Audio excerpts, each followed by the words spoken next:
আমরা ADHD শুনলেই মনে করি খুব দুষ্ট বাচ্চা, চঞ্চল বাচ্চা, লাফাবে, দৌড়াবে, সবাই ডাক দিবে, procrastinate করবে।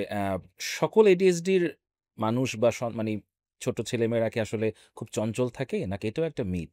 চুপচাপ বাচ্চা হতে পারে কিনা ADHD নিয়ে? খুব সুন্দর প্রশ্ন। কারণ একেবারেই চুপচাপ বাচ্চা হতে পারে। হয়তো ওই বাচ্চাটার পার্সোনালিটি প্যাটার্নটা হচ্ছে anxiety prone। বাচ্চাটা খুব সোশ্যাল একটা anxiety আছে। ও ঐরকম করে সবার সামনে ওর মানে শো করছে না। ওর চঞ্চলতা, ওর ভেতরে হয়তো অস্থিরতা আছে। কিন্তু ওর হয়তো প্রিডমিনেটিংলি ও ইনঅ্যাটেনটিভ প্যাটার্নের ADHD ওর। তার মানে ADHD ৩ ধরনের প্রকাশ পেতে পারে। একটা হচ্ছে হাইপার অ্যাক্টিভিটিটাই অনেক বেশি। অথবা কারো ইনঅ্যাটেনশনটাই অনেক বেশি বা অমনোযোগিতা।